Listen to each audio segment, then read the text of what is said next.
Mafutai fo il nei tai au. Dai ngā ruenga le drama team ma leo fai pesi.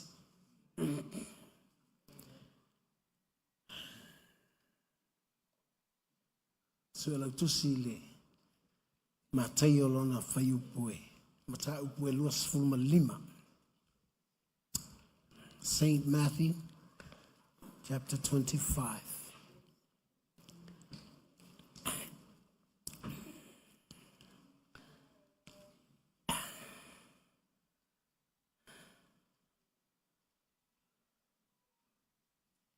Ole mataupu le luas fulma le lima.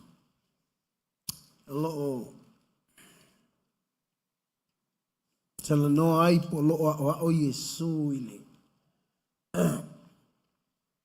I fata oto na e tolu.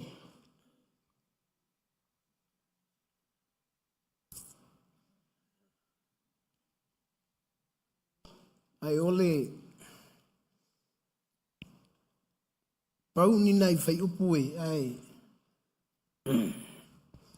Ai le fale ia na fai tau malea. A ole fai upe lus ful tolu ma le lus ful fa.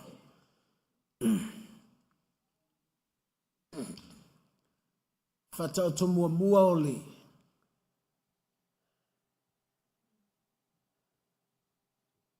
O fafine e toa se fulu na o e faatali le. Tama fai poipo. So the first parable speaks about the wedding. 10 virgins. Na lato wo e faatali le. Fata faiava. Ole fata otolona lua lala na ole. O auna na ave yai ta leni. Lena ave yai le lima, ma lena ave yai le lua. Ma lena ave yai le tasi. Ma le fata otomuli muli ole. O le sau o Yesu malana lafu ma moe. Ai umaifo e le ilo e isi ma moe le uni ma moe la tau. Ai ei mafuanga e ma moe ai. O tisi ai ma moe isi.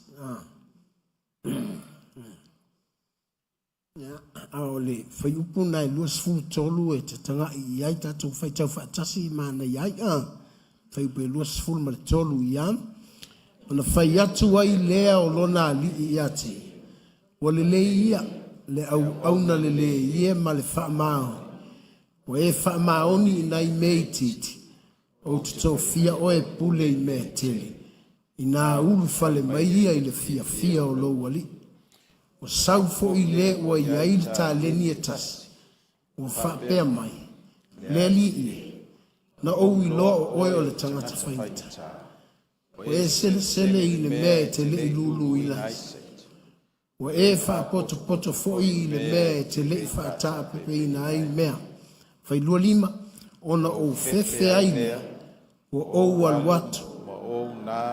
Ta leni i le ele. Wha auta.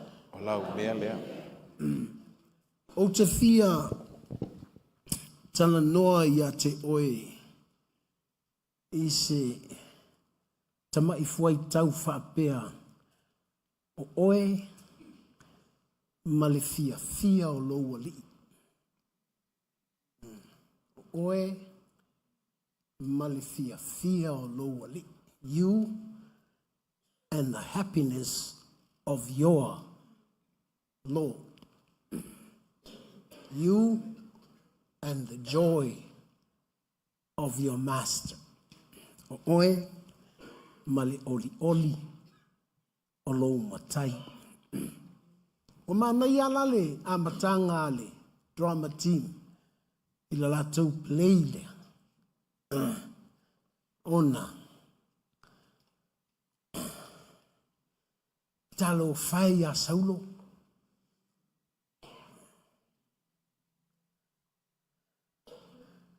Na te lei loa le fia o lo nali.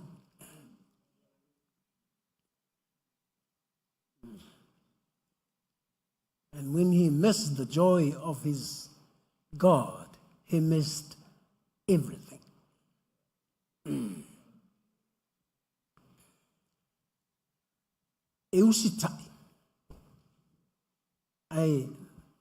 That's the problem he faced.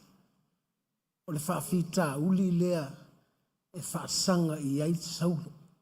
In other words, e mawhai au na eusitai a e lei loa le mea fia I ai Aloalii.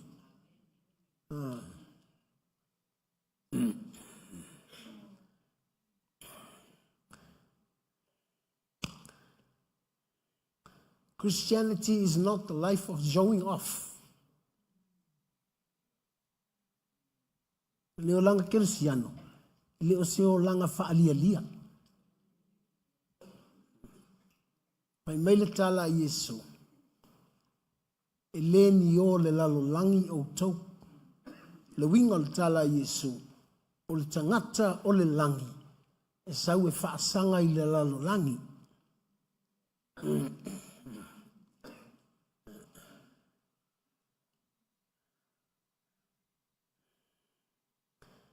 Wa manai ala ile ta ua I lo loto le melea. Awa.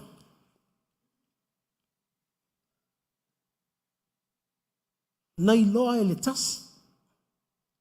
Po le na ave I ele ta leni e tasi.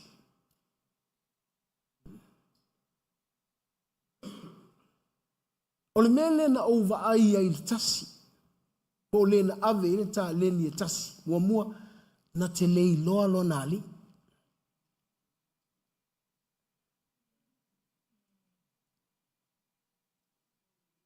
Fai maila na tala o oe o le tangata whaingata. Na te lei loa le quality o lona matai.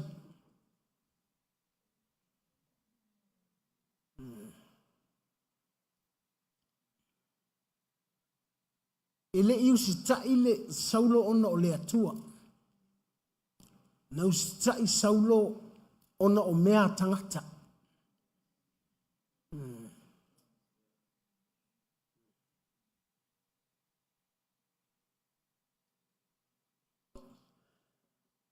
O le manai o le whaamatalanga I Yesu, o le whaata oto lea I tāleni. Ona e lei whai mai a Yesu se tala a le na ave I ai tāleni e lima. E lei whai mai a Yesu se tala a le na ave I ai tāleni e lua. The one with the 5 talents and the 2 talents never mentioned anything. Na na avatu al tāleni. Aluloa.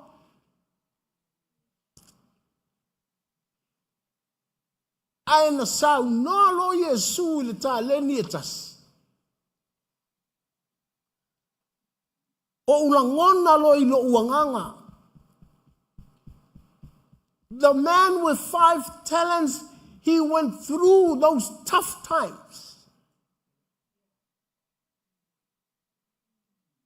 O le na iai tāleni e lima, na ia langona ina le whaingata.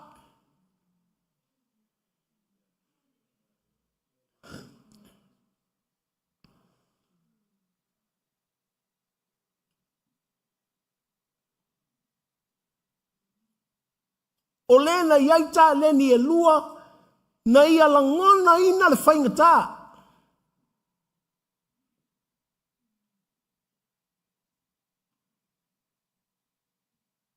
O le tāleni na tu watu ia te ila ua I le na I le lima ma le na iai le lua. E iai le mea toto. E iai le mea sele. E iai le mea whaatau. It's a big job to do. E le tautala.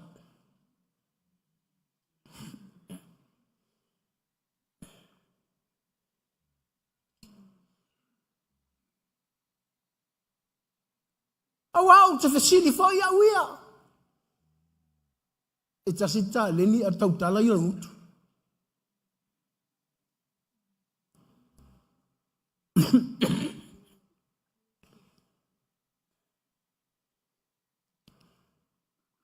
tasi le ta leni e fai mai el matai e fai mai. You're a hard man.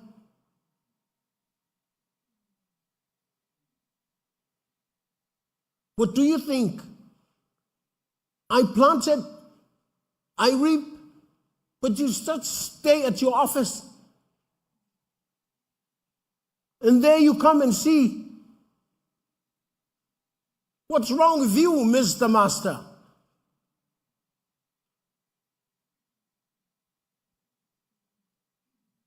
Pea. O le mea fai se ngutu o le tangata i ta le nia lima.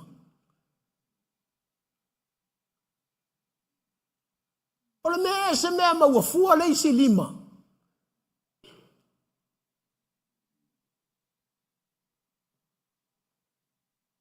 O le mea se mea mauafua e le isi lua le na maua mai le isi lua.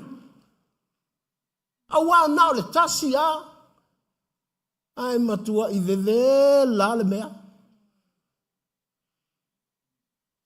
Whaapea leiti oa. Aluatu ma le lima. Aluatu ma le lua. Ai fai maila na tala. Come, welcome, and share the happiness of your master.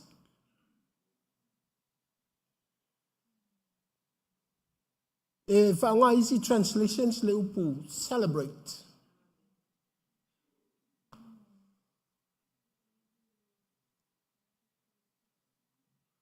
A taule, the celebrations, o se tangata ua manu maa lo mai se mea te le.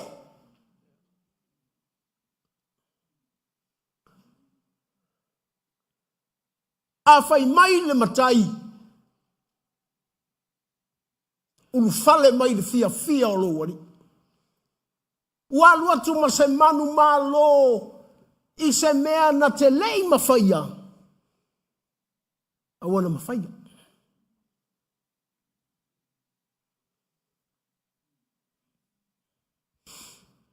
Nga lo pula fia e.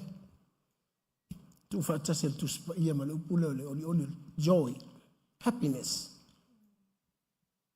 Joy. So like to see le. Filipi o lona mata upu e. Fa upe fai lo umai tatou a.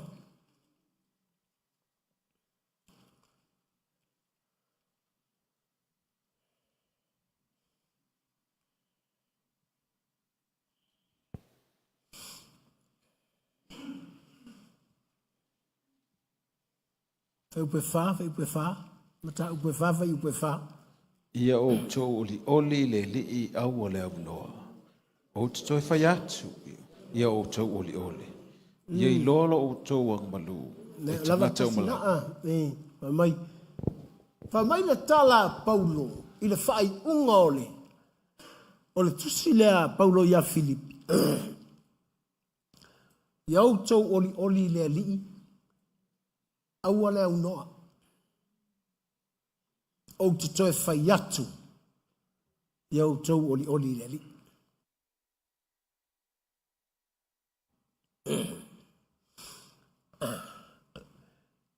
O le tusi lea Filipi. O le tusi a Paulo ia Filipi. E whamatala mua e Paulo I le amatanga o le tusi. Lona ola ia keriso. A o lona oti e manuia.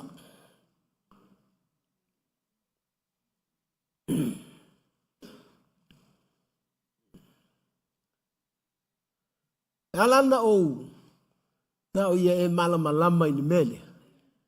Langa e le ku whakasia se oli o le anganga male ia fia o kingo. Mga whasa se I nai tātou I meo lalalangi.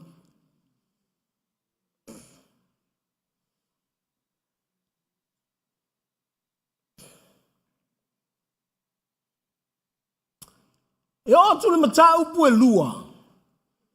Mo fai le tala le a Paulo. E ti ngā le mea.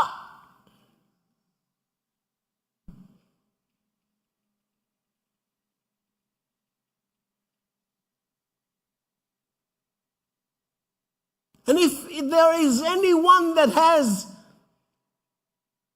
the gift to encourage, ai mai lor kala Paulo, ai tangata te whaalo to tele mai, pa mai wha a toa mai lo oli le ali.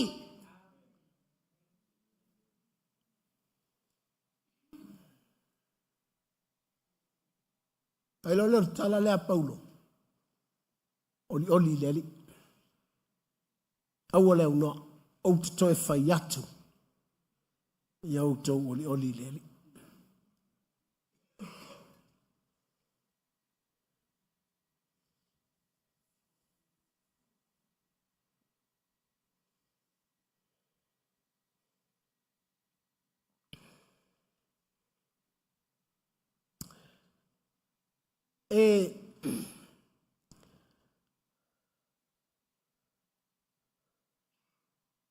O le mele I loa I le whamatalaina I Iesu o le parable lea I le lua sifuru lima le mātaio. Mua. O le ava noa na maua ma le mea na whai le ava noa.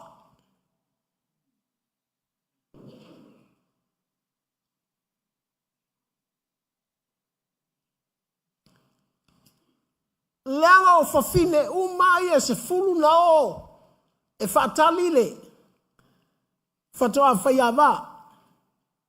The chance they have, the opportunity they have. Ai lau kele I maua ua.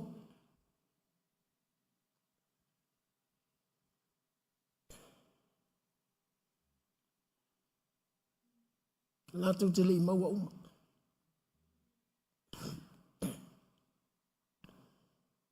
Nanga oisi.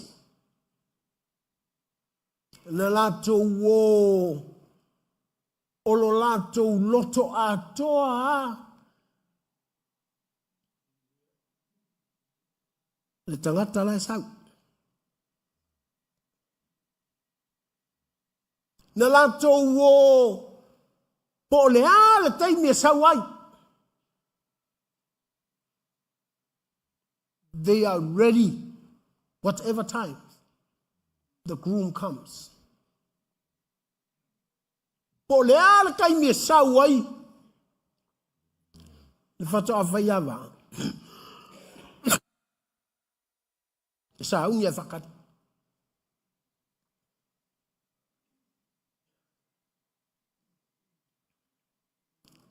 La tau tele iwa aipo o ani ti ngā o la tau fatari. But they focus to the joy of their Lord.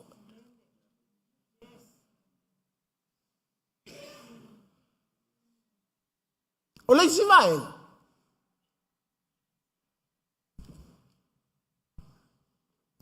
A pe ai mauai ole a wala e whaiai.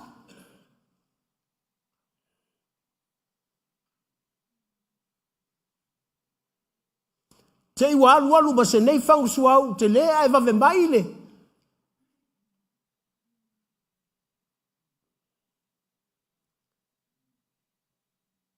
E le manga oe ki ngahi o le melea.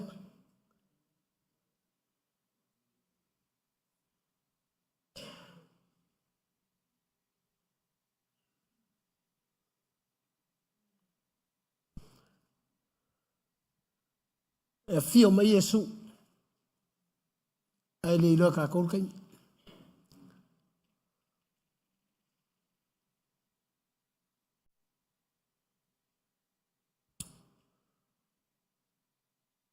I've seen umai tangata nei. Are you ready? Most of us would, yeah, I'm ready. But I'm telling you, preparation is very vital.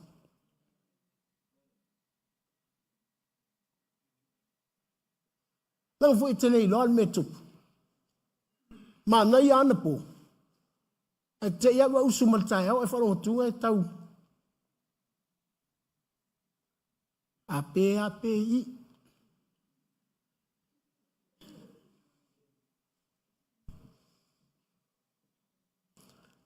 Na saua le nofo tonu al farsa, nofo pea i ala na moli tonu al farsa.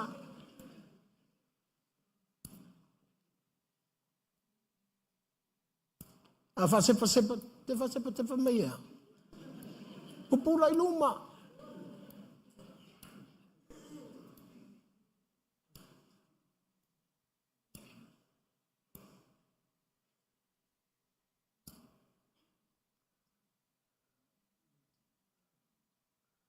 Ta fe i tala o le nā po.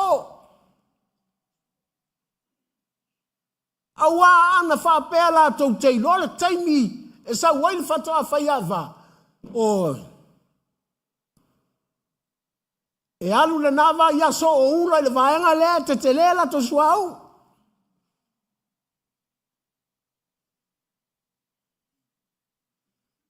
E alu luawa i mai. Whaingo i a whangu.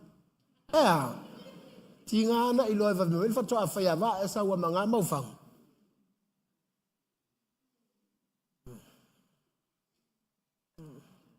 Tu sa pasi ati ole mai, mai le lotu al au whangu na lewan.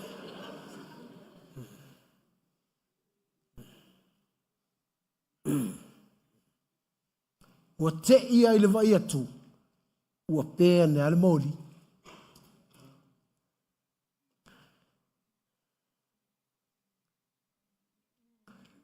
Vai lai ai le tupe ma fai na fai ele si suau pe a fai fai suau. Ala me ngale fai ai.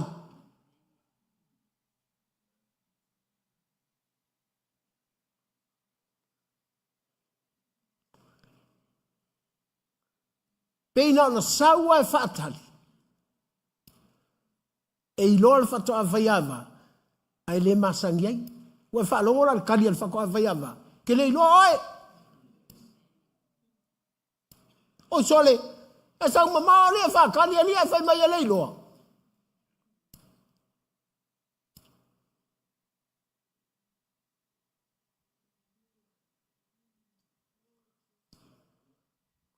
Awa tala yes tangata no foi tono farsa. E ia te ia le preparation o le arca i me sa wail.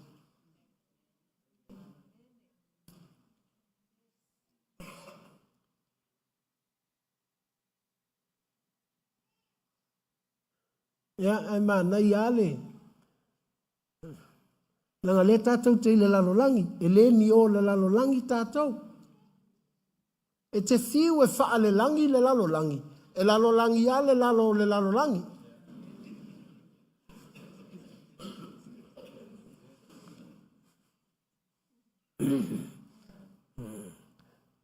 Wangana ia la le tangata ia o le langi. Ngā te iloa le oli o lo nāli.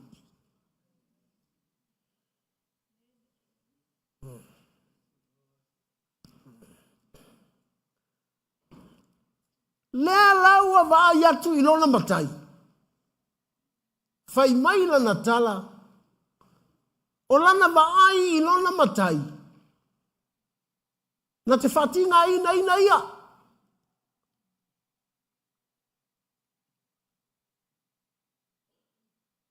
Se tupulol me whaintai lau langi. Fai mai lona loto. Te awho leilo mai o Yesu. Leilonga le mea sai ai. A mai a complain.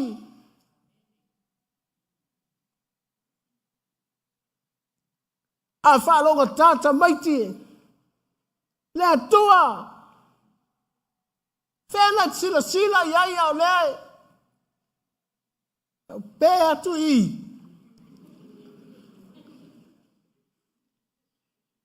Can't you see me?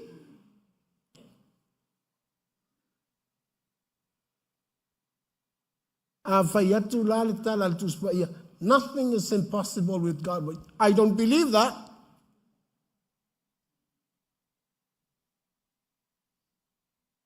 Afai mai tu spaya lai se me fai ngatai le tua o le fai ngatai an tali tonu ai se a.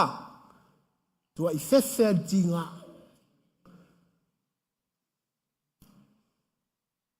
Ala leo tinga tu to. ai musu ti ngā to. Nangol manatu ole oli le li e tupu fua nea.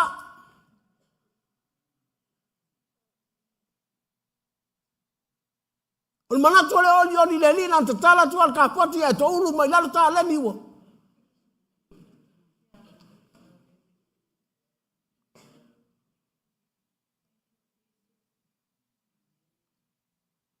Ol manatu ole oli le li ina ona tu mai ai lunga ma nei mai pese.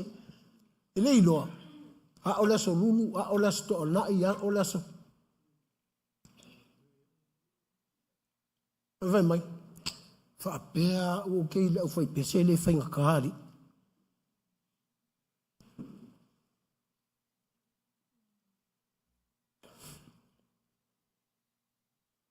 So se mele leia. E to sele. Fa kau ia kaulia. Awai atu to sele ai le kaudia. Ole lotu. To sele. Fakau. Sao. Ale kaudia el pese. Leisi se fiaro. Ale kaudia la uma. Leisi se fiaro.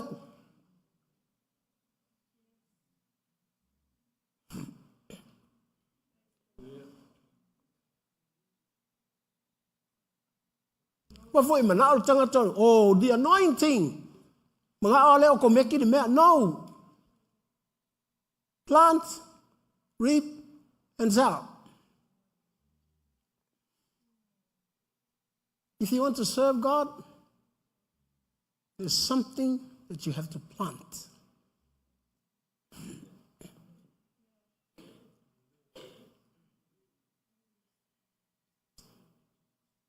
E iai le mea te tō. E iai le mea sele.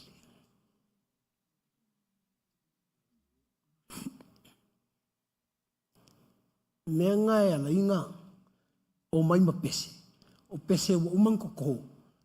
O umang sele. O mai whakau aku. O ko whika ngisi ka ngaka wo o yo lato loto ea. Sala kunga le mea. E kaudia.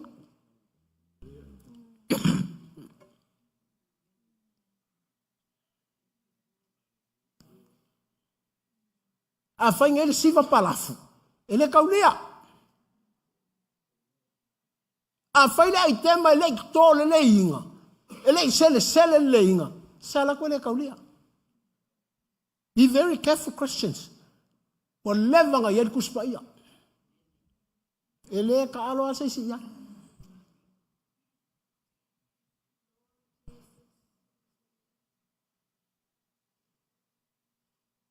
That's why you have to seek the revelation of the word.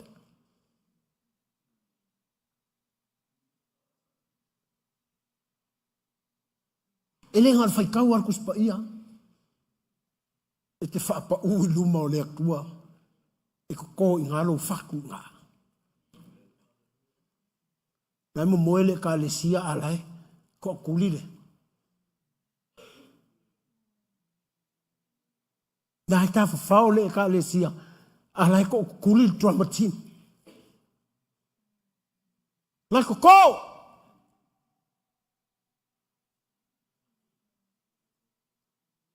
O mai ngo fol po atoa ya sele fuki ese me kang fuki sala tuma kaulia fai mai le tala al matai la manga le ave le bank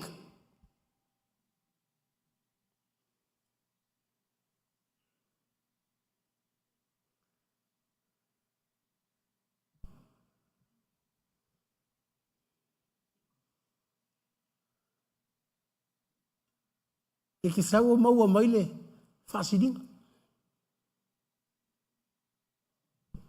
E le ngata taudia. Oka sa prophet. E le ngata manui ai loto tangata. Au amel vi ingao. O le matai. Alu atu le 5. Fai mai matai. Celebrate the happiness of your Master.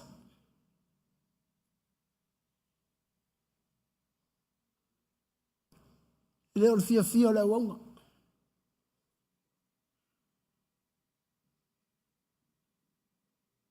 Wa voi le wonga ia e. Fa maria ngo fia le lavaro le wonga. Fa maia. La vanga pese o kale lava foi. Wa nga vanga kanga fai lava nga ai tema, wa lava nga la kale lava.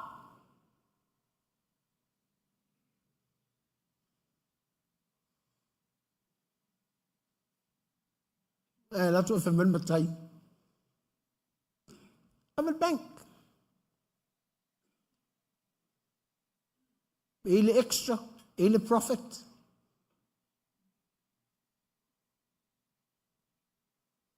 Na vai ele tau vala o tanga tau mai le loko.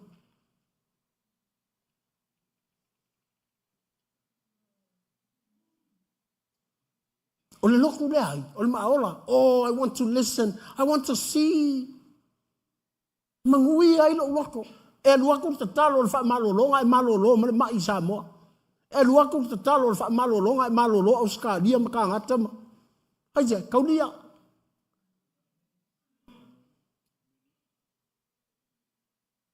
E luako te talo ele I kokoa. Ele I fuki ale le.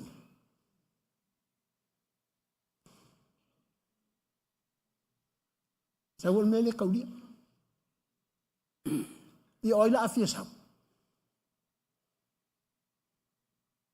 Lewa matanta to wo ilunga le ea.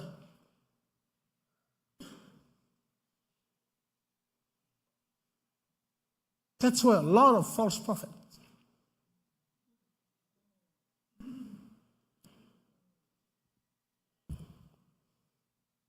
Na tu ma ya failo ma valo anga. Ta ia tuai tangata.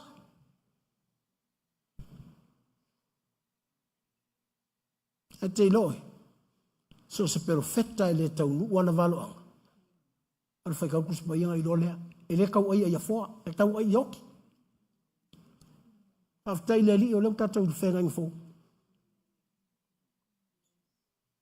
E ano ma. Yaso lau mātou il whenga ngatuai. E kongi ia pe.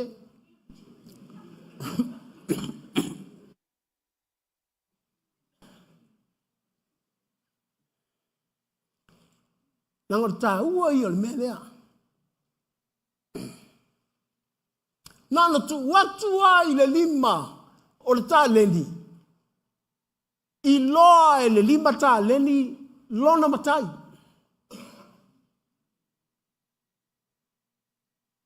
E ngalo ai tinga o le ka lengi le la fai. A ua lava le fa matalanga o le ta leni e tasi. E te ilo ai. E wha lima ki ngā inga o le lima.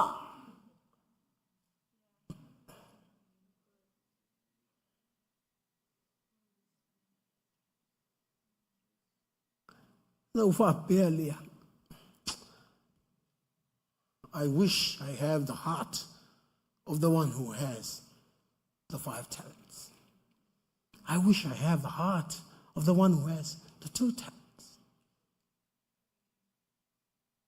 Ka fia maua le loto o le nga iai le tā lengi e 5 ma le tā lengi e 2. Awana na watu atilu tila kur ka lengi. O ka se me ko.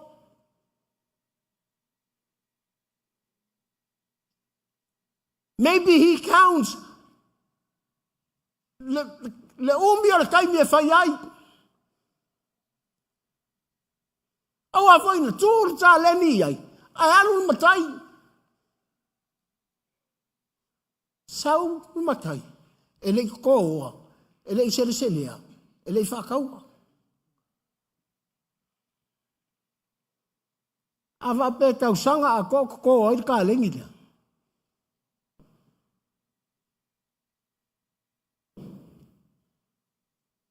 E sele ai ta lengi lea. E whakau ai ta lengi lea. Fai tau ange oe 5 ka lengi po lale umi la fai. Fai whaonga isi translation me o kope. O tasi ka lengi o luafe.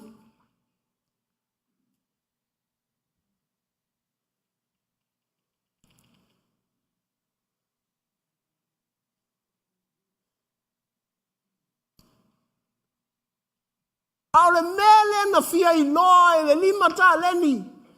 O le aso la te feilo a I ai malona. Matai.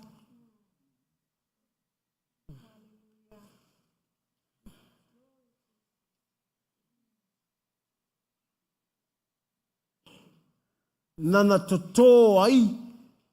Le taimi a toa nana toto ai le lima ta leni le. Po a menga whaakau e kako ai ka lengi, le lima ka lengi le. Po le ale tinga ina nga whai a ile sele sele nga ole. O le lima ka lengi le. How much time ta kuku ai lumale. Le mateki makau whaakau ai le.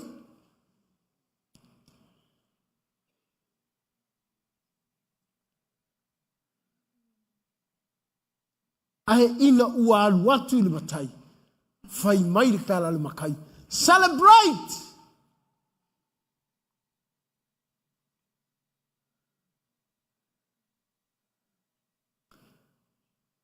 Ole oli le ngā olo oli.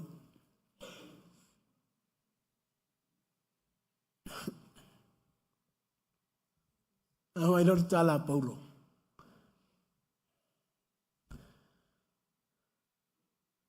O Yesu, o le atua na fia mai o le atali.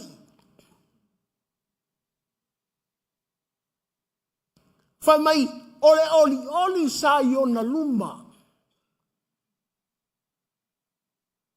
Nana savalia ai le ala o le oti. O lona oli, o lona usitai.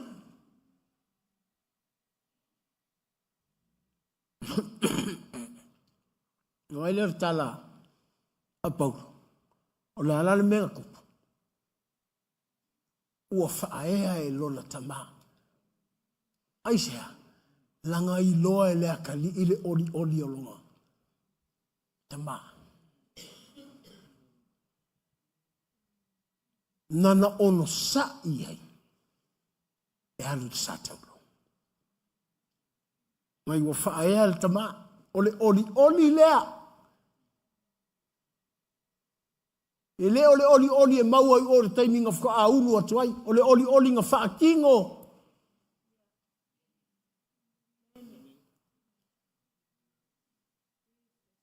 Kersiano, a le aisau oli lea li I le taimi lea te au ngai. O lo e whai tau kinga. E whai tau le lava. A le te whai tau aku. Oli wha moe moe. Ono sai me tinga. E vai le finga au kakalo. Me ta o mo kakalo e finga au. Ha. E te aleluia ko ka vale aleluia I lalo ngofua. Pa foi te manga o nga aleluia ma ko ko ai o mai angel. Ai ele te me te fiu te aleluia. Te vai tu ala afalo leo. Ele o lunga aleluia. A mata mai melea. Odi fa moi. E o mai te talo. Tinga pa o me tinga. Ai fai arka.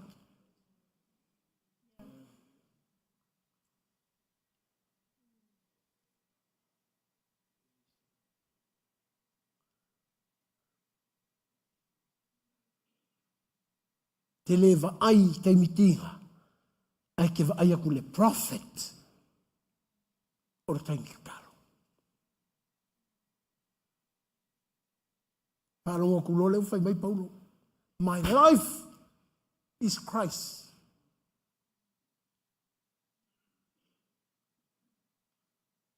O lo uola. E ke ri solo uola. O lo wingo le tala Paulo. O le oli lea. Na sau ai e su. O le ata lii. Ia fia lon kama. Le fai mai Paulo. O ke fia oli nga.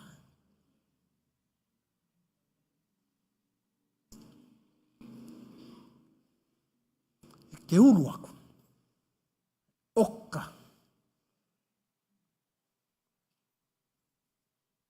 O le mea tā ua le tamau le o le kaimi ke rua whailoa iai. Le o le kaimi ngā waai mai ele tamaha. E ngingiva solo le. Kau kukonga o le 5 ka lengi ma lua ka lengi ma.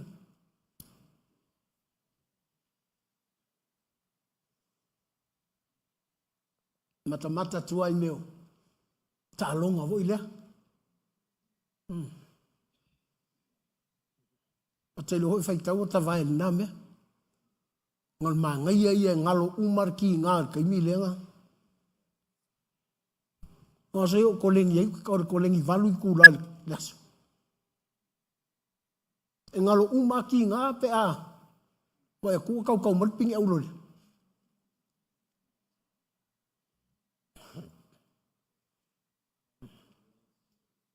Fa pe alpingi au lori nga mau file mui. Ele ai. E ki ngā le mea.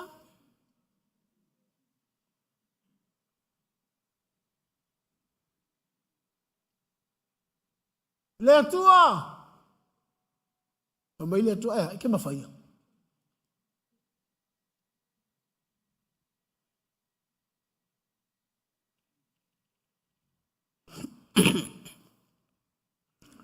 Yesu fie whao ngālo uola.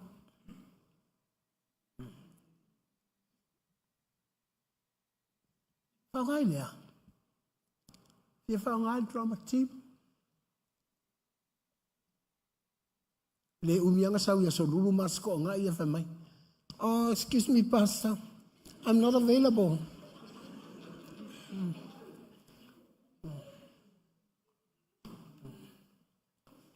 Le tua fia fa nga. Mai le tua lan me te mana oi. Oh, fia tia kono.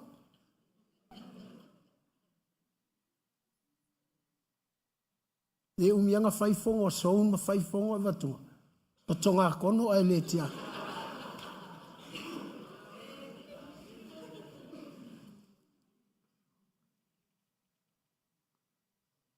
Tilo li tinga. Na te leilo. O I le matai ma ye ia lo na matai. And that's the joy of the master.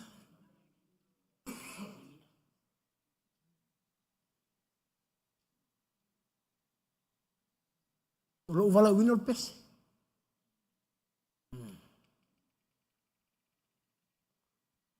Pese kaya. Pese leuli. Pese kongor whaka ele.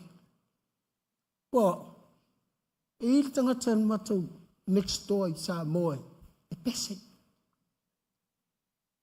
Wangala te ulingo tangata pese lau I loa sa moe asoi. Sole, ta te whaalonga ku. E pese. Malokala ku. E ka ele ama pese.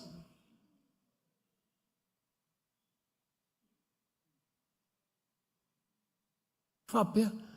Leiti oa a maanga ia le leo ringa I tangaka. I le whaakari se I kūmei ma le maik whako a. E ka whengel whaua le maik. E le anga le maik. Ai, ngate I loa. Le mea tau o le mea tō. O le tā lengi e. Koko. A whai o le pupe lea la. Kango e whaariu I se mea e koko. A whai o le pese le mea lea a waku. Kau mo whai e whai o se mea e tō. A whai o lou to whinga o le toi ino le kaliti. Whai o se mea e tō. O le koko la. E koko whaakasi ma lou matai. Ma le loto o lou matai.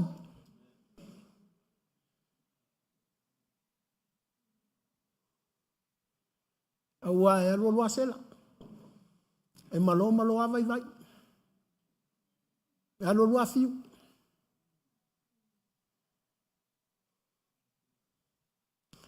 Aua e maria le whainga o le parable muli muli.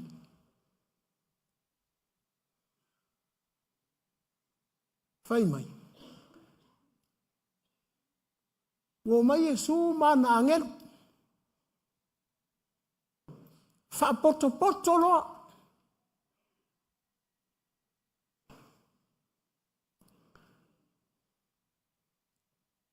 Na ona whai atu a Iesu, taumatau oi, anga vale oi, taumatau oi, anga vale oi, taumatau oi, anga vale oi. Alua leo le anga vale. O le alme o avea o le anga vale.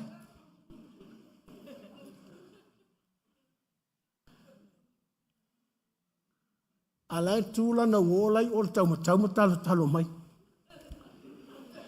Sau. Oi i. Ai vai mai. Vai mai Iesu o ui o. I oi fea. Anga vale.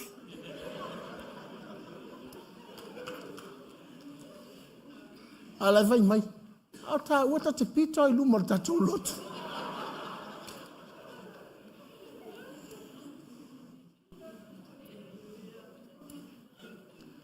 Awa foi al potopotonga letters. Not knowing others are sheep and others are evil.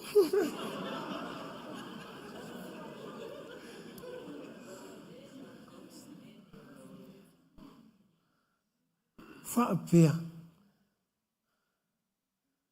Pola mena nei loa i le coat. Ele oti o io le oti. Awa e te langona toa ilo na manongi. E te ilofo i ona fōlinga.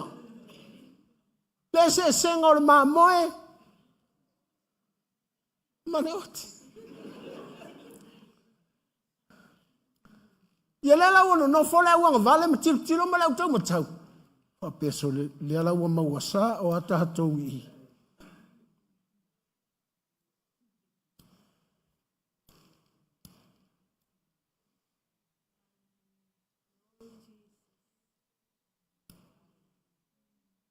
Fai mai le tala a Iesu i le tu tau matau po mamoi. O tau ia o wha manu ia ina. Po la sa wha alongo mai al potpotonga e tasina iai.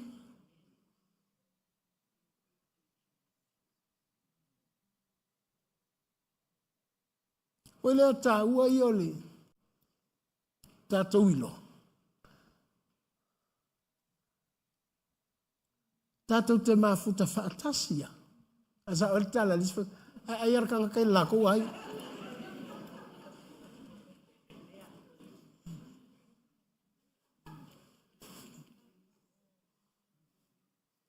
Ea awai a whai mai nei fo ile no like pio tō ninga. A me vele whai pese wa tutu ma mai ma lato tō ninga.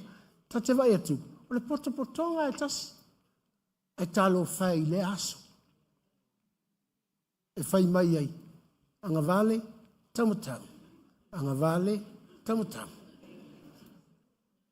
Whai losa vale a mātou a vele aso ia. Au ma vale taumatau, anga vale taumatau pa au te.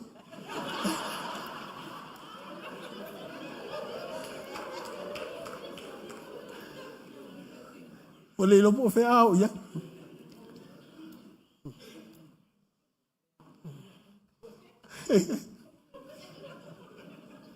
O le anga vale le ka makau e anu whauk. Whapea. O isi taime o tēnā wha mau whaitau ai. O whapea. Ta whee. Ai o talu atu, ai e sere me whaasino i aita ita.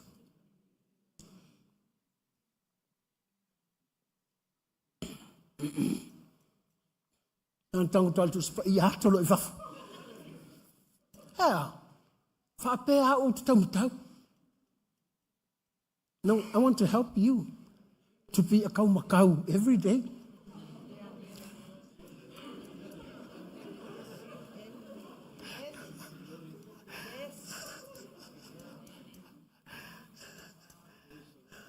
Awal mali ia.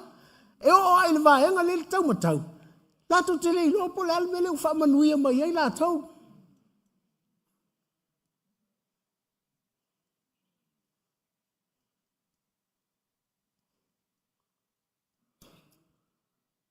Le lau a fasili atu ia Iesu. Ai whai mai Iesu. Sa o fia ai.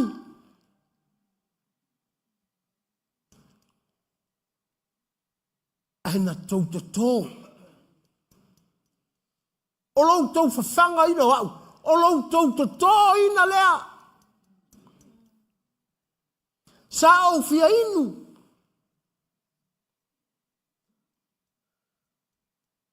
O vai ele mauafua. O mea ai ele mauafua.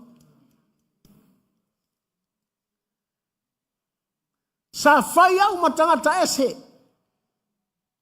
Mona o le tutu ole. O le lafu maa moe ma tilo mai a Yesu. When did we do that?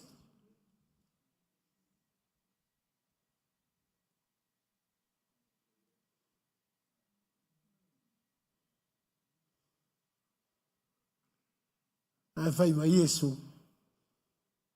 Nau tau whai ai tangata whaatau waa.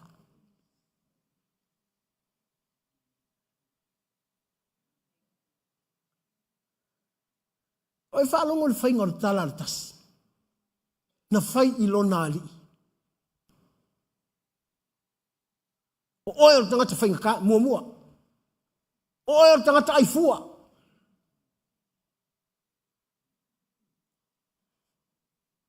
O oe o tangata sele fua. Nga o lau sau whai ai.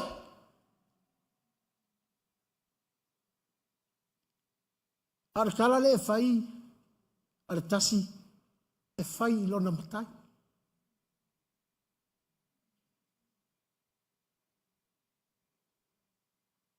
Tele i lopenga i loa le kasi. Leiti oa. Whakao a whai ale tala ale makai. Inga ua makala le whai toa.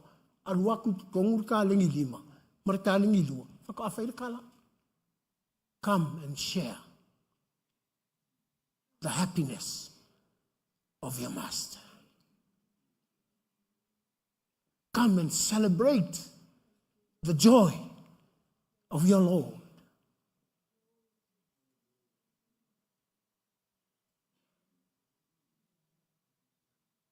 Lafa ko a whaiangi o le tala.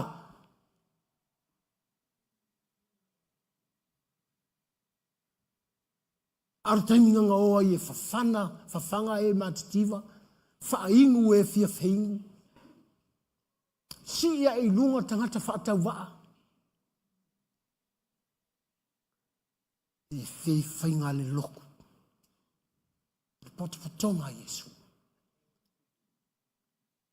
Na sau le lotu tangata whaatau waa. Tango kua le loko si lunga. Na sau le lotu tangata fia ai. Tango aku le loku si lunga. Hai le lotu. Le lafu maa moe.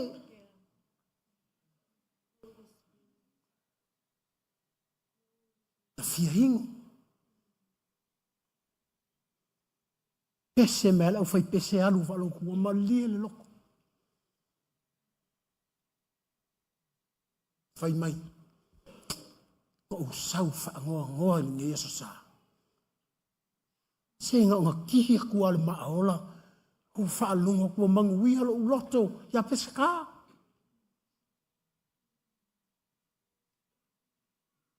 Hai sea. O le maangai ai o le tapenanga. Sa ko kuli tuli vai. Sa tuto. Ili tutalo. Sa sele. Sa fukti le lei.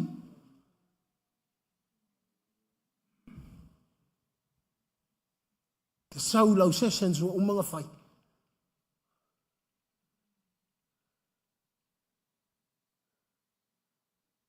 E te le whaiangi kala.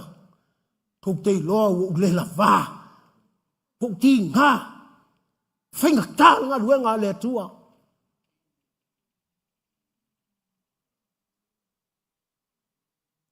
But if you know how to share and celebrate the joy of the Lord,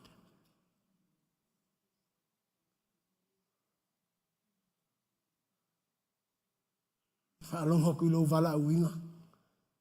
Whaapeha ka ngakai ke le ilo le la wā. Whaapeha tangata te le ilo ti ngā.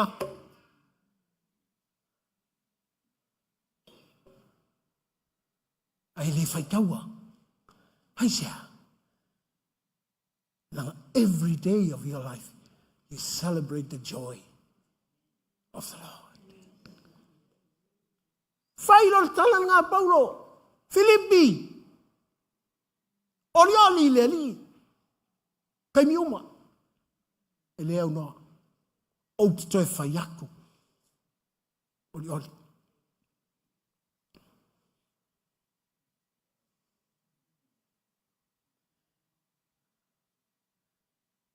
Ia le li.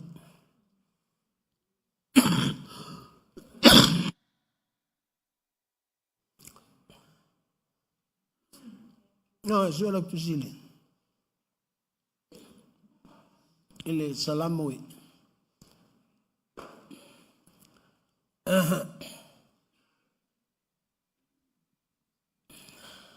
Tol sulfito.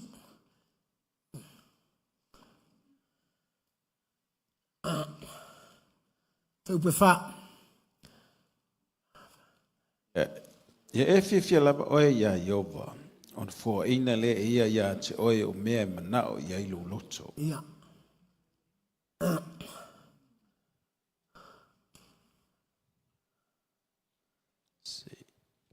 O le loto le tangata na te ilo le fia o lona atua. E iei le fōai. O le loto o le tangata na te iloa le fia o lona atua. E iei le fōai.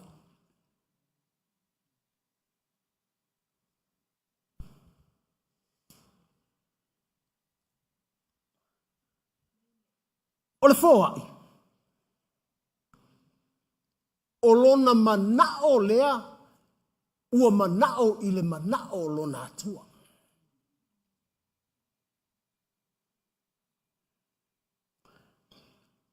E ke fia loa i lea lii.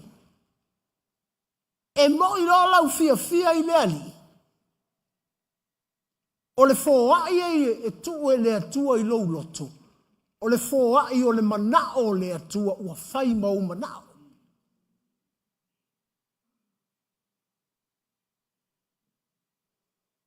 Nanga e fia fo i le lalangi. E ke loko fo i mea lalangi.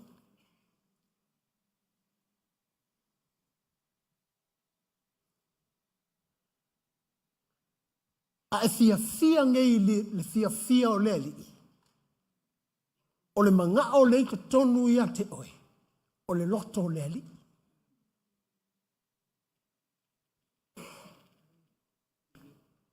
Fai mai leo le tala a tavita de salamu.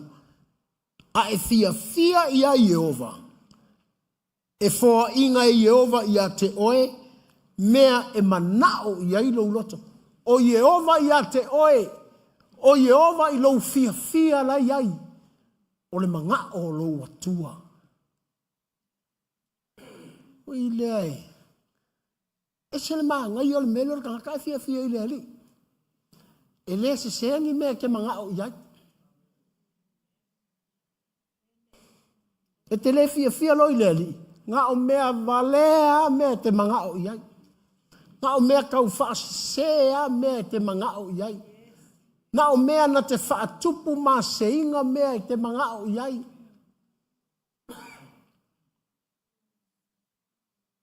Mea na te whaaleanga ina lua inga mea te mangao iai. Alaike le iloa leanga. Tato uma leu kia kou maasangi i lungole.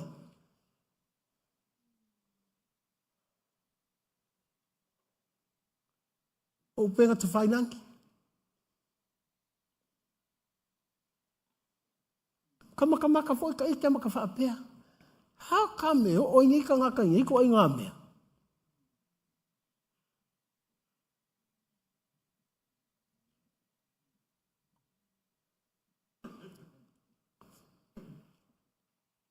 Langa foi la tau tala i whenga i o fō. La tau tala i pe telu. La ko ngā. Ua makua tele lava. Kaimi ngei ngā tai. Tele a nganga kau whaase. La tau te whaase ina ta ngata o lea tua.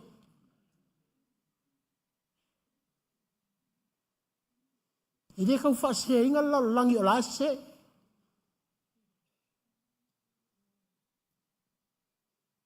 A o ta ngata o lea tua. Le tau mawhai. Anganga tau whaasese. E whaasese tangata o le atua. Deceiving spirits try to destroy the church of God.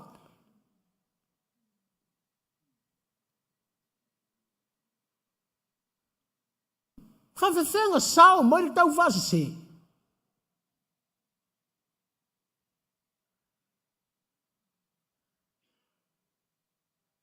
Me ngā ling whai mai Paulo. Oli le li. At all times.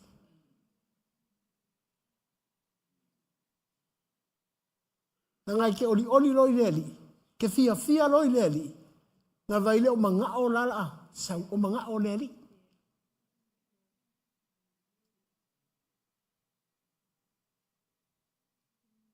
Whai mai lo uloko ia kea ulawai. I have no choice. It's a word for me.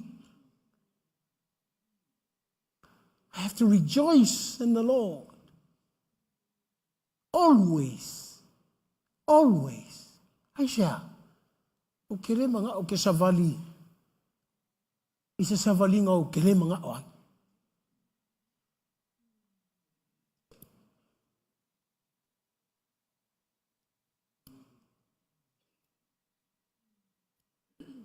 Wa voi e volta sa mai. Pastor, não é que ele é curso, vai no que com o efeito, logo a se vai facar. Ele manga ko o facar, ele se vai a cuia. Le ai o logo a se vai facar, a cuia logo a vai.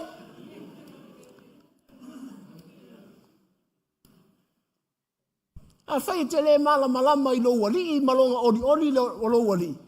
That's the problem.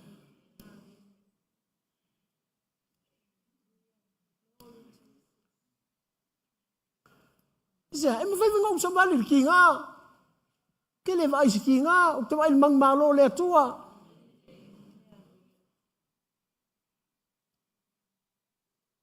Un wheku sola o tala lea, I count myself. E o soai maso.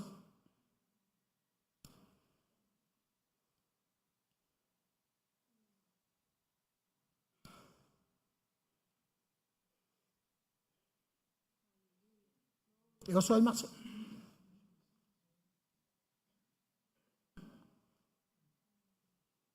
I've been through in hard times.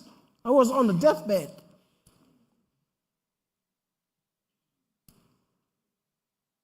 Nung sa ufa kia mam, te loa sa iyo ka oko ifa, peka kala uoki. Lang sa uai, mamay, tole, e ka oko mai nge pea ke le mai. Langa e sali mela kilo iya. That's one of the best time in my life. The day I face sickness.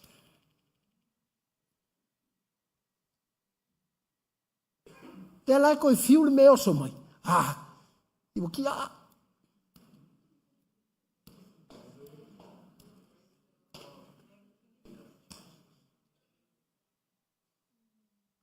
Even though I need healing, kire kakalo ni whamalo longa.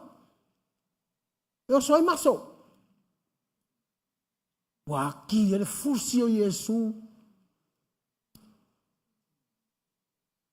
Mala utala e whai a Yesu. Nothing is impossible with you. Me reise me whaintai ake oi. Ngā ngai tango mai a.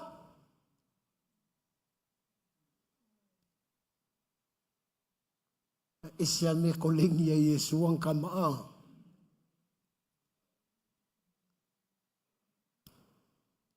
E vai ei.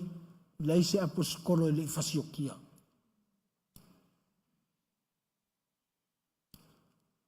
E ke fia aposkolo. E ingo ape, koe mi mingi mai malo fia aposkolo. Ingo wae whalongo mai ngor kuspa ianga. Nga saka le sile.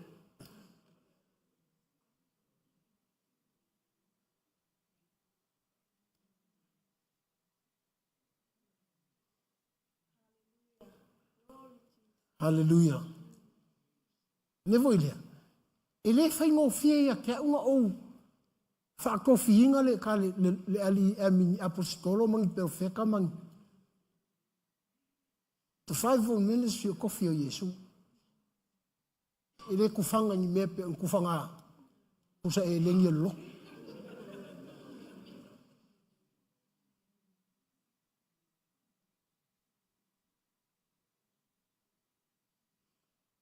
Haisea. Nor ka ua i o mele. Lo i lo wali. Male oli lo wali i a te oe. O lo i lo wali.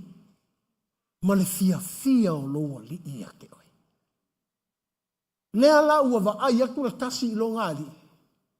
Tango ala kasi au mai lo ngali i. Ko i lalo le pala. Fa mai lau ka lengi lala ku i. Sau iai lau ka lengi le pala le i. Te rei loa. E iei le aso e whai atu ai. Kuli al pangsa. Aua. O la ua whaitau. E le ngā le au lenga i le 5. E le ngā le au lenga i le 2. E le ngā le au lenga i le 10. Langa whai mai le tālale. Ale tupu. Ua whai aku ianga au. E le whai i vanga lenga i le 5 le 2. O whai au, sai. Whao. Ame i lena, iei li laka tā leni se furu. Tēnei ngā tala whai lea. Ua i misi a e lena iei le kasi. Le hawa ngoa. Hawa ku ia ke ia. Au whaalongo tu le, mangkua mo meo parable si mea ia o meo. Whata oto. Au whaalongo tu nei i a saulo lea na tuu iei lavano. Ai rei roa saulo.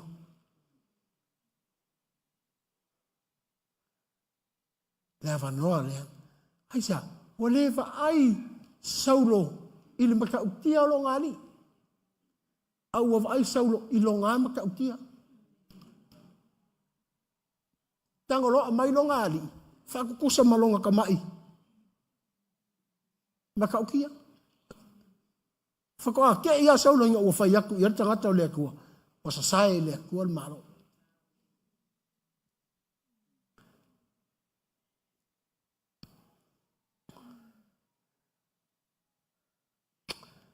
Kalo whai. O le malo lea tua. Ele i whai a mai le lalangi. Menga lenga whai ei. O sa kupu. Saur kali Yesu. Paur kupu. Ele i ngai lo malo. Ai halanga au mai ngai. O le karisia. Au mai le malo le atua i tangata. E ta penga mo le malo le atua i le langi. Ngai ei le matau tia o le atua. E o ai leo lai whaavavau. O leo lai whaavavau le mea langi. Wa au mai, ngā e tania o Yesu. Kua kuma leo lai whaavavau i a te wai. What an opportunity we have.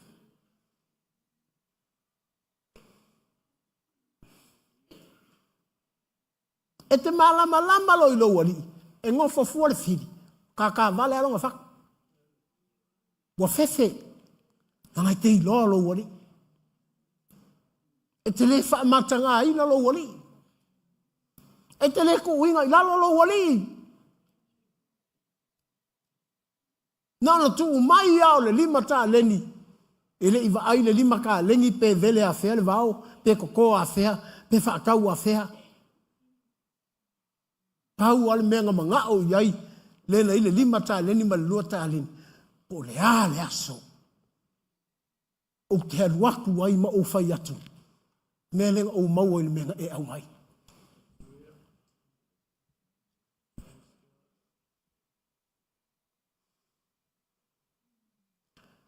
Au whawhetai e le whainga Yesu.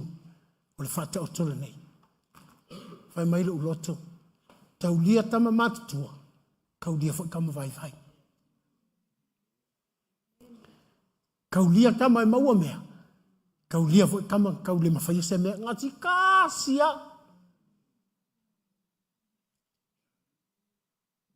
Ana I loa le tasi fai. E uru whakasi al fai to ala kasi.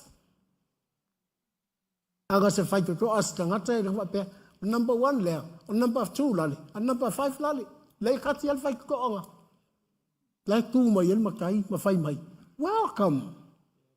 Because you celebrate the joy of your Lord every day.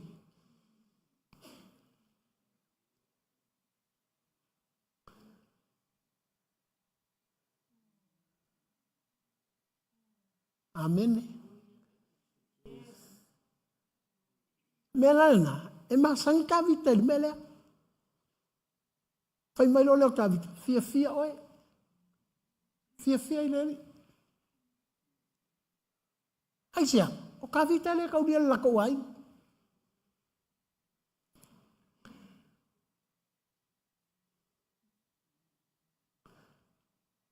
Ana le fai atu a Samuelu. Ya yese. Pau ia lau whanga.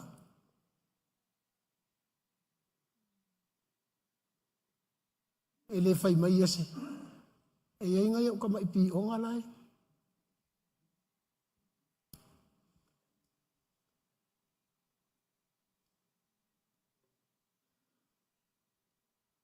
Oia, ele o so watani tamala. Lana tu I o a aia yese.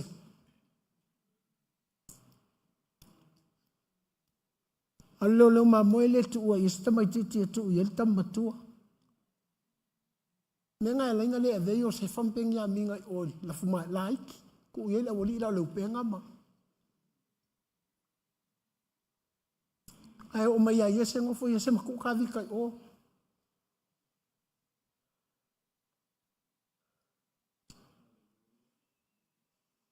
Ele I loa yese. O lai pese ai o ka vika. O lai to I o ta vita. To I o a fua. E ngofo I le ngofo ali I o. It's all right.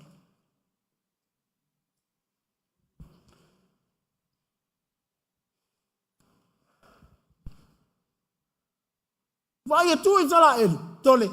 O ko inga mala. Vai tu I sora elu. You know, like, and I feel how do I come? I want to do salon malos. Mai, e la mepa o isara elu pe.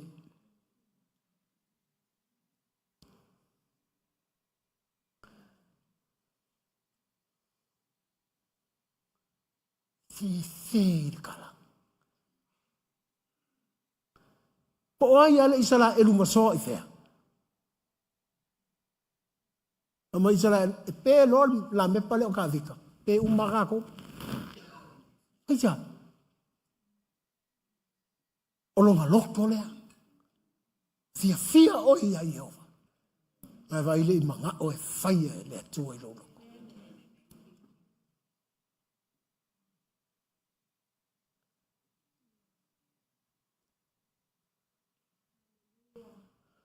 Plant and you will reap. Reap. Go and sow. And you will have the profits.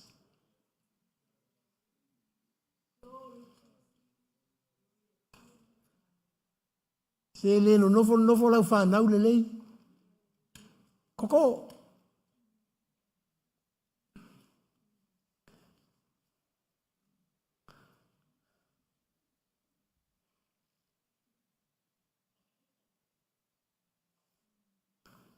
Fai angel ofua o ngau lea.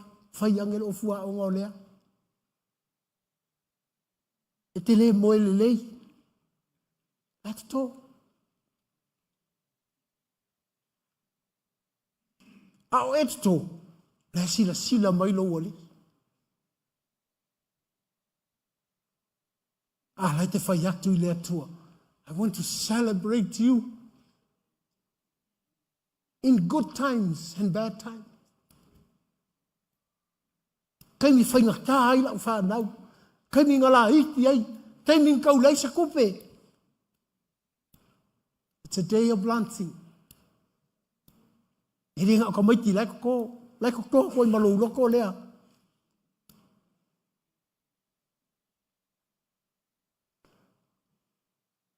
Hallelujah. So yeah.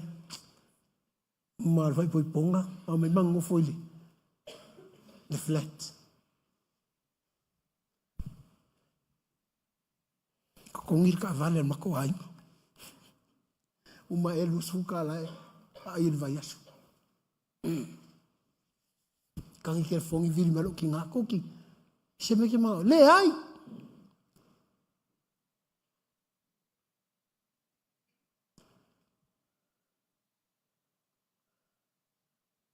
Fai mai lo loko. Fa fa fea ka ngoi fai lo wa inga. Wan ma li ia. O le pōlea sa unge fai ma vai poi ponga. Ka ulo ai, o le ulu makua le ale ai. Fai mai lo loko. Ke ngofo ngā pōma. E karakala ngoa mei lo loko wa pea. O ue umaloa o le pepe al makua inga. O ke le kaulia al makua inga. O ke le iai fai ngā tonu al matua inga. A lela unofo le lo matua le ainga le. Longa winga oa ua mea uma.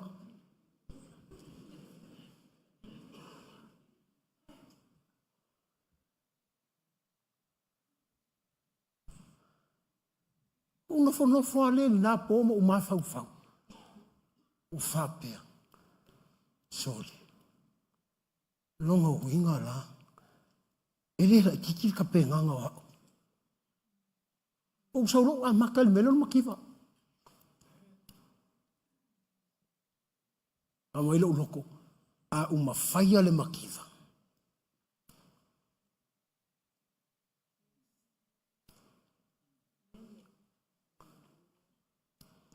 Fa pea la. Ele oiloa mai ele atu. Si ar kau sanga ai.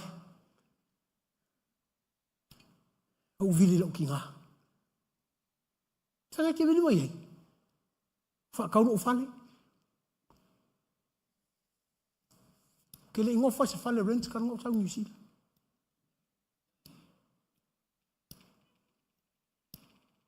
O masangi makiva. O masangi fi ai. Langa na o lon fa ui mai a uele atua. Ko a ui mele. Fenga wa le fai lo 1988 ma fai poi 1988 fa ngang ave ya o le atua fai lo mai fa le ngai fai lo a fa ko fai lo ku 92 the end of 91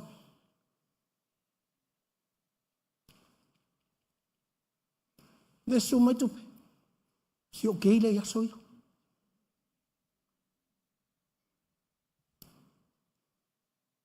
Tera tula kuku mai ale. Fa kau ole meo ako le sika malo palangi o faki atu pe mai gamingi. Se o lau.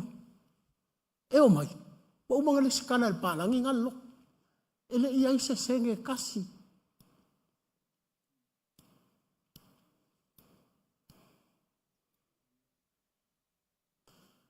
Ele kale siang mga oe. Ma ke fai fe awal la ko loku nye. Asa palangi Amerika. O fate, o mga skala lok, ma ministry ngi. I'm like, how come? O kano fa makala fa mai. Wow, that's a miracle. O fa kuya. So li a. Nang o fa longoy, loku ye le fa ye, ele ka mo fi. Ali le se sengi.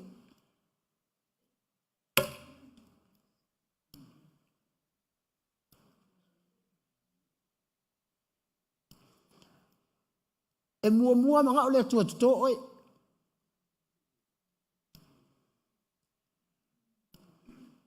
Ai le va kuar ka lengi ko mua oi. Langa when you fail markaling.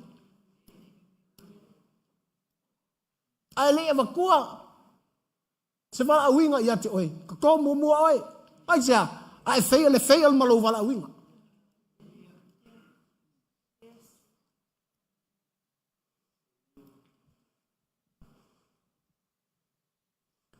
(1988) Now whenga luenga mo transformer ala ka kia la warkiri. Tau whenga luenga mela, I used to be an electrician. Tau ki kongu ai avea ue lea nganga o lea tuyo. Whakiri kilo, la mea. Kiri ma fo feche lok. O te leilo. From 1988 to 1991. Ako tō ai ue lea kua. Yo i loa whaita ngata. Yo loa ola. In makiva. Te loe, anga le whaia le whongo ale loko. Whaalongo maito, ina maro matu al te mina. O maa ua le se kupe. Ka.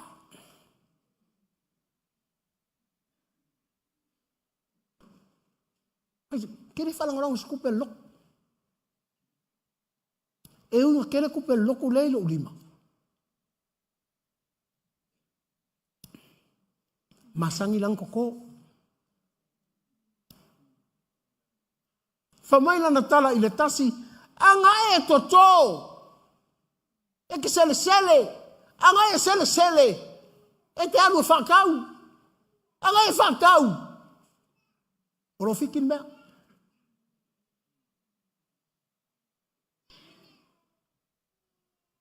A whao mai nei lumo i Yesu le fia manguia. Ano makua whewhe a ko. E pala ai e tuto. Lea la ua luatu le lima sa tuto. Sa sele sele. Sa whakau. Lea ua luatu le lua sa tuto. Sele sele. Whakau. Whai mairi tala le makai. Come. Enjoy. The happiness of your master. Where's the one talent?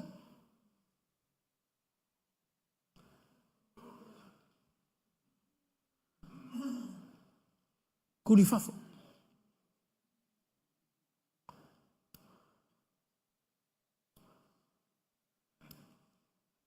After fa tanga le tu. Hau le lotu ka kei loa ai tangaka kurifafo. Tanga ka lili vau. Tanga ta wha noa noa.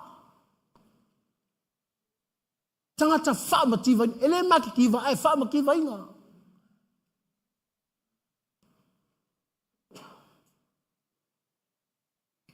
Tuli whawha wale anga le whangau. Kuli whawha wale anga le marriage. Kuli whawha wale anga le wala uinga.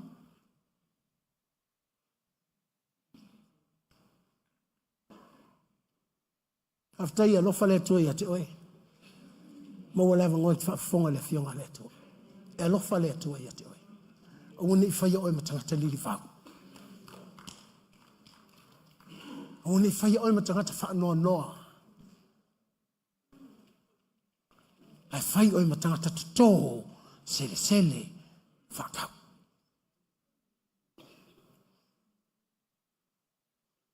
I love to celebrate the business people of our church.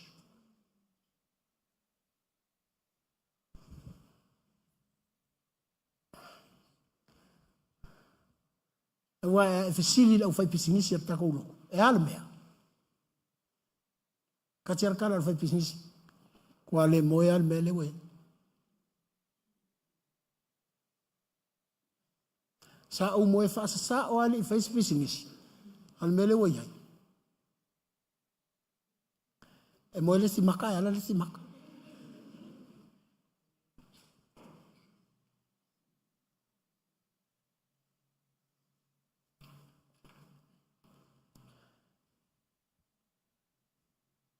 O tangata fai business. Maria. Ele ngata ya o oe ia toto. E ha o oe ia e sel. Ya o i e whatau. Ha o e te rol polofiti. Inga ia e awane ingalo ia te oe lenga. Toa oe ngā oe ki sere sere mā oe te whakau. E ngalo ia ke oe lo matai. Celebrate the joy of your master. Amen. Ai wa fwere mea. E tako ke maua lole me fwere experience. Tako ke masangi lo i se mea. Okor te telei o tatou manatu.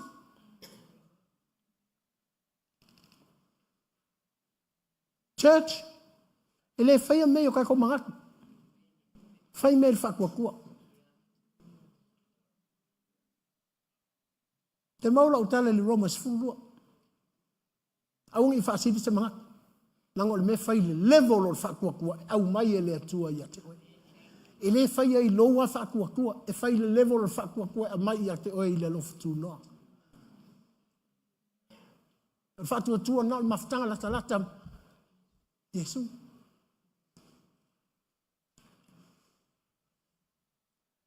Ia lea ua e vai atu. Na tū mai le whaapototonga. Na te leilo le oti. Lea wanoa te le nai le whaapototonga. Na te leiloa e awatutu uia.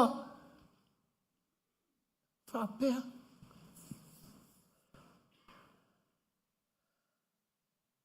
Te maalia fo le whainga o le whaata oto. Pola le menga le ave ngā o mamoe. Hai whaminga ave uma le whaapototonga. Whakawa kofi ai o.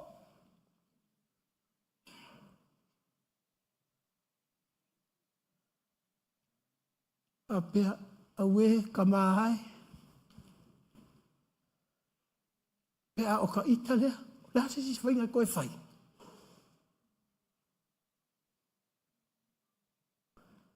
Sa awa a. Whamai awara so o se ia. Angi ko se ia i male.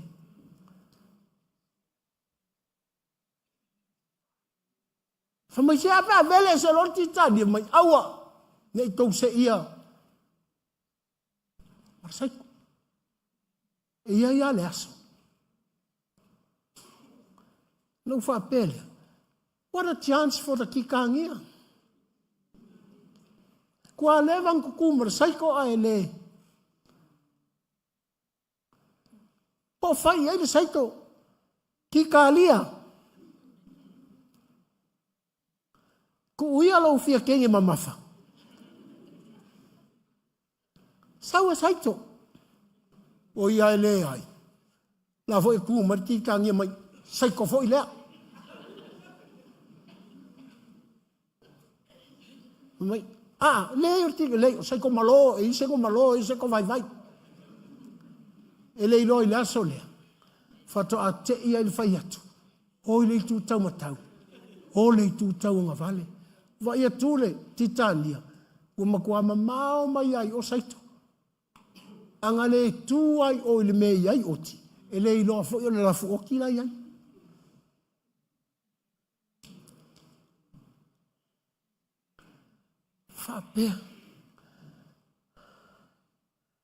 I wish e loe le oki ai le i separating ale ma fai atu i le atua wa ua lau whaapototonga. You can change me. Mangu e le i hafta i le atua leta tu i pototonga lea. A tango tu nele ao leu taftaf. Te li lopa se oti pese mamoe.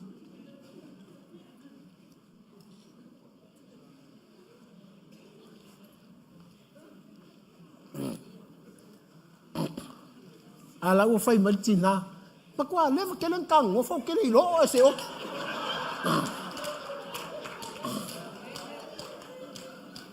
Ua fale or ki ngā makala langa mama koe kuu iai vole. Alu ma vai se whawhinge oki e kuu iai na.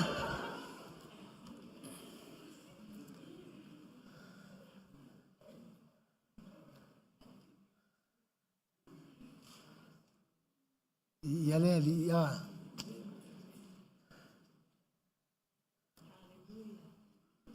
Leo ngai o tuspa ia a. Te whamanatua ia tātou. A wawhai mai. E olo to anua. Ai aver ko akasi. Ai ko uresi ko akasi. Nau mai whaatasi le lotu. Aua levanga taunga whaise sui.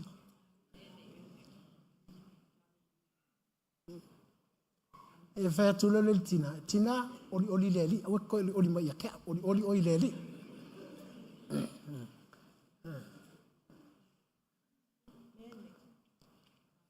Nai vai le lua a hinga. Wafo ye, po le al whai maina. Whai poipo ma fia tausanga. You are unique. Ese a oe, ese lesi. Iu iana tasi tātou li whai poiponga. A lai te alua tua mali pani keke. Ai le ai pangi keke si auto o lua. O le whaali fukalo ai, kausami ai. A lai te le fia mai la uma kupe i kalo, ma lia lau loto, o oe ai o le alaisa. Ese. Tātou te o mai le potonga o le atua. Thank God we have only one Lord. And the more we celebrate the joy of our Lord, e tau sami uma e tamam me ai. I like fia o ia ai sea. Kele o celebrate tingangi me ai, we o celebrate the joy of the Lord. La ila ia ia tu ua tu lo fo ile lotu e alfa tau mo me ai e papa ai fa mole tu ambatamaiti e fa te fa mai. Oh, we celebrate the joy of the Lord.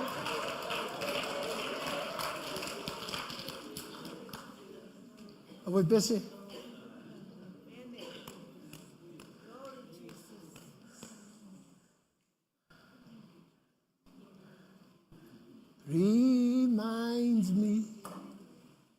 Reminds me, dear Lord. Thank you, Jesus.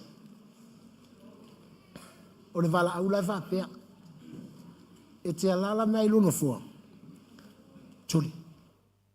Karkasi. Si ilo lima i le atua.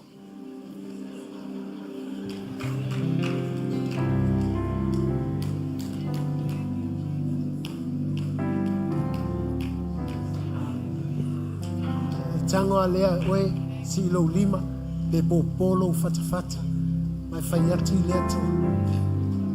Fafitai lau upu mo au. I want to celebrate the joy of my God.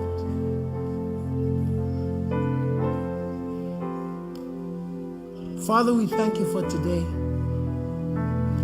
We thank you, Lord, for your great love, your mercy endures forever.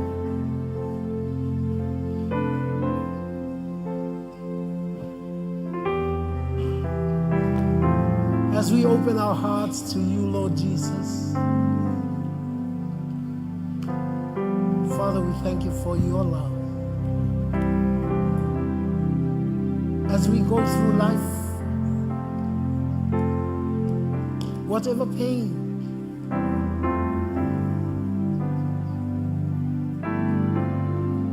Father, we thank you that you prepare us.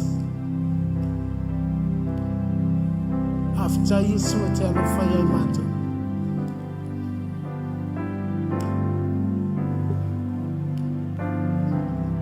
Silo lima ile atua.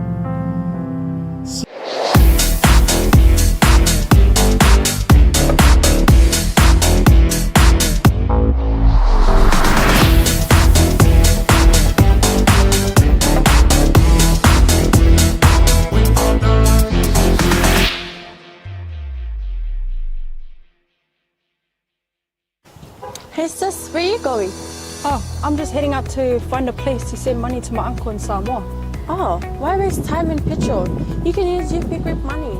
You can send money to Samoa and it's really fast. Really? Yeah. Can I sign up online?